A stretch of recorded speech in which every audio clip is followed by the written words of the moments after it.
What if I told you that consciousness creates reality? In my humble opinion, Neville Goddard is one of the greatest teachers in regards to consciousness. See, I believe this world will be transformed when we understand that imagination creates reality. We are creative beings made from Prime Creator or Source. When you understand your power, you begin to direct your mental images to what you want. Wealth, abundance, prosperity, health, peace of mind. It all starts with imagination. I'll let the great Neville Goddard tell you himself.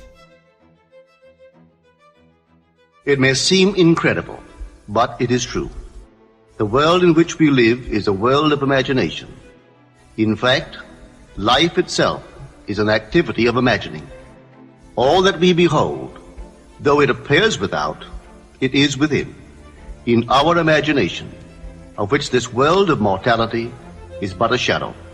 Nothing appears or continues in being by a power of its own.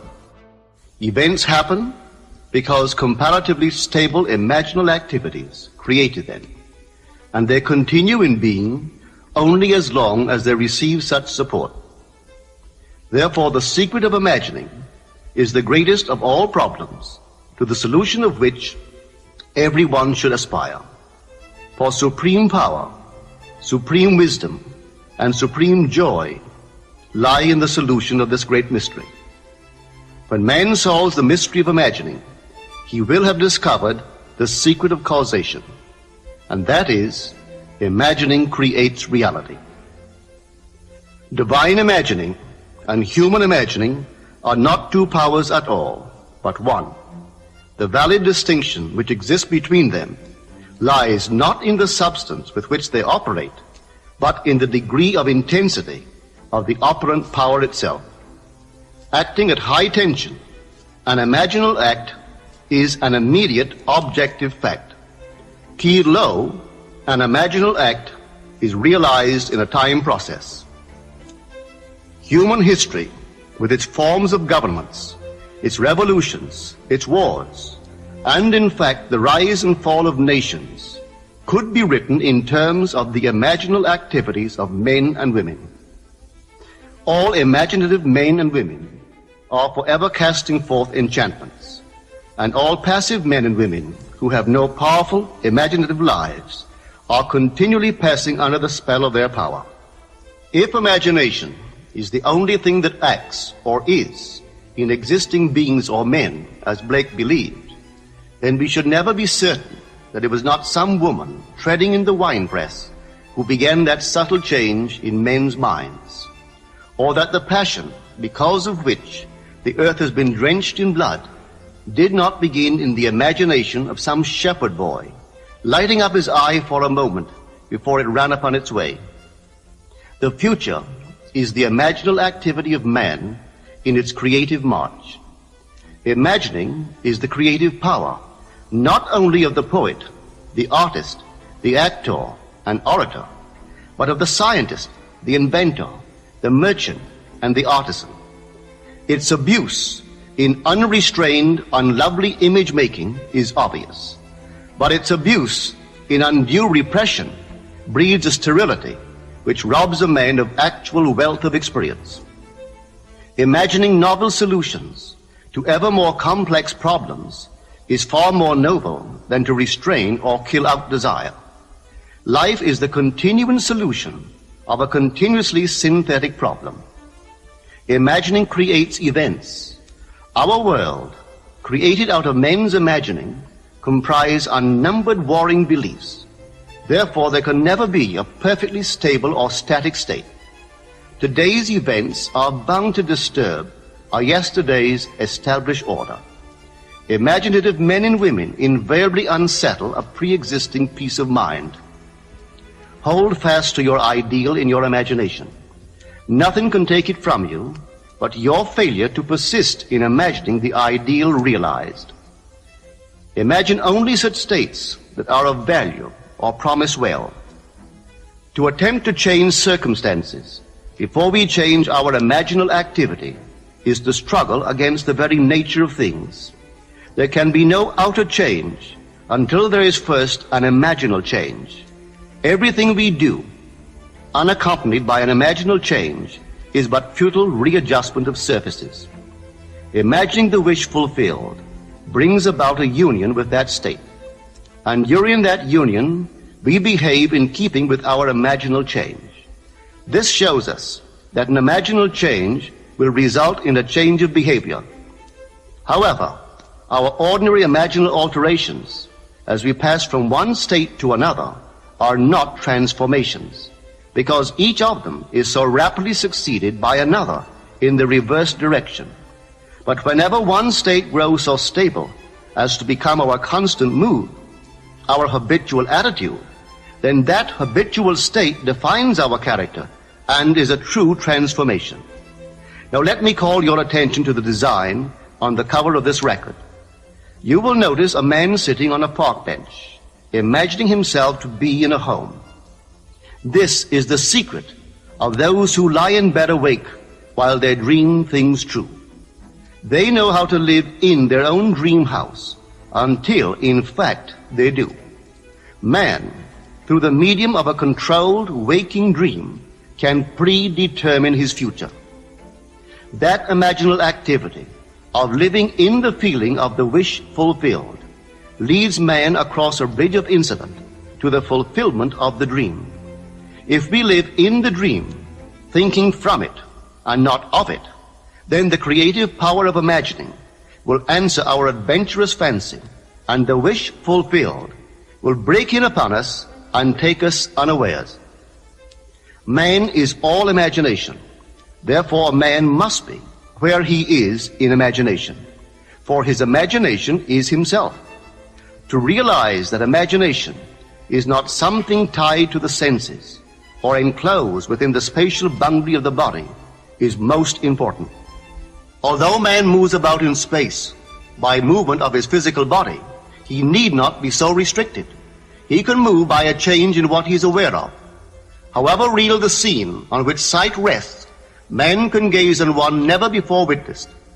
He can always remove the mountain if it upsets his concept of what life ought to be. This ability to mentally move from things as they are to things as they ought to be is one of the most important discoveries that man can make. It reveals man as a center of imagining with powers of intervention which enable him to alter the course of observed events, moving from success to success through a series of mental transformations of nature, of others, and himself. How does he do it? Self-abandonment. That is the secret. He has to abandon himself mentally to his wish fulfilled, in his love for that state, and in so doing live in the new state and no more in the old state. Now we can commit ourselves to what we do not love. So the secret of self-commission is faith plus love. Faith is believing what is incredible. We commit ourselves to the feeling of the wish fulfilled in faith that this act of self-commission will become a reality, and it will, because imagining creates reality. Imagination is both conservative and transformative. It is conservative when it builds its world from images supplied by memory and the evidence of the senses. It is creatively transformative when it imagines things as they ought to be, building its world out of the generous dreams of fancy. In the procession of images, the ones that take precedence naturally are those of the senses. Nevertheless, a present sense impression is only an image. It does not differ in nature from a memory image or the image of a wish. What makes a present sense impression so objectively real is the individual's imagination functioning in it and thinking from it. Whereas in a memory image or a wish, the individual's imagination is not functioning in it and thinking from it, but is functioning out of it and thinking of it. If the individual would enter into the image in his imagination as the design on the cover of this record suggests, then would he know what it is to be creatively transformative. Then would he realize his wish, and then he would be happy. Every image can be embodied, but unless man himself enters the image and thinks from it, it is incapable of birth.